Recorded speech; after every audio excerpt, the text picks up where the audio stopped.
ഇടതുപക്ഷ സ്ഥാനാർത്ഥിയായ എം സ്വരാജ് നിലമ്പൂരിൽ MLA ആയി എത്തിയാൽ വ്യക്തിപരമായി അത് ഞങ്ങളുടെയെല്ലാം ഭാഗ്യമായി കരുതും. ഇത് പറയുന്നത് മറ്റാരുമല്ല, നിലമ്പൂരിലെ മനുഷ്യർ തന്നെയാണ്. എം സ്വരാജ് നിലമ്പൂരിന്റെ MLA ആകുമെന്ന് 100% ഉറപ്പ് അവർക്കുണ്ട്. MLA ആയിട്ട് ഈ നാട്ടിൽ വന്നാൽ അത് ഈ നാടിന്റെ വ്യക്തിപരമായി ഞങ്ങളുടെ എല്ലാം ഒരു ഭാഗ്യമായിട്ട് ഞങ്ങൾക്ക് കണക്കാക്കുന്നുണ്ട്. ഒരു തെരുവ് നാടകം നൽകിയ തീപ്പൊരിയാണ് എം സ്വരാജ് എന്ന രാഷ്ട്രീയ പ്രവർത്തകനെന്ന് ഓർത്തെടുക്കുകയാണ് നിലമ്പൂരുകാർ.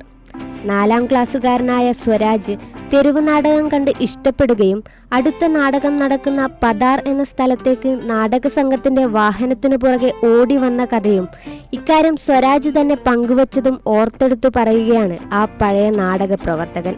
അദ്ദേഹത്തിന്റെ സ്കൂളിന്റെ തൊട്ട് താഴെ ഒരു 4 മണി സമയത്ത് നമ്മൾ തെരുവ് നാടകം അവതരിപ്പിക്കുകയാണ്. അപ്പോഴാണ് സ്കൂൾ വിട്ട് വരുന്നത്. പുള്ളിക്ക് തെരുവ് നാടകം വളരെ ഇഷ്ടപ്പെട്ടു. അവിടുന്ന് 1 കിലോമീറ്റർ അപ്പുറം പോയി പാതാർ എന്ന് പറയുന്ന സ്ഥലത്താണ് ഈ അടുത്ത തെരുവ് നാടകം അവിടെയാന്ന് പറഞ്ഞ പുള്ളി ഞങ്ങളുടെ വണ്ടിയുടെ പിന്നാലെ ഓടി വന്നു.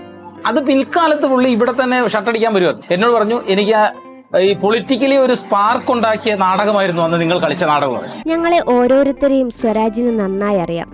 ആരെല്ലാമാണ് എന്തൊക്കെയാണ് ചെയ്യുന്നതെന്നൊക്കെ വ്യക്തമായ ധാരണ അദ്ദേഹത്തിനുണ്ട് എന്ന് പറയുമ്പോൾ വാക്കുകളിൽ അഭിമാനം തുളുമ്പുന്നുണ്ട് നിലമ്പൂരിലെ ഈ സാധാരണക്കാരന്.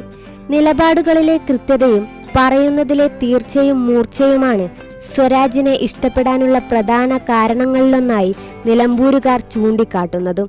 നിലമ്പൂർ മണ്ഡലത്തിൽ ജനസമ്മതിയാൽ കളം നിറഞ്ഞു നിൽക്കുകയാണ് ഇടതുപക്ഷ സ്ഥാനാർത്ഥിയായ എം സ്വരാജ്. പൂക്കളെ സ്നേഹിക്കുന്ന സ്ഥാനാർത്ഥിയെ സ്നേഹസമ്മാനമായി പൂക്കൾ നൽകി സ്വീകരിക്കുകയാണ് ജനങ്ങൾ. എത്തുന്ന ഇടങ്ങളിലെല്ലാം നെഞ്ചോട് ചേർത്ത് പിടിച്ച് സ്വീകരിക്കുകയാണ് തങ്ങളുടെ പ്രിയ സ്ഥാനാർത്ഥിയെ.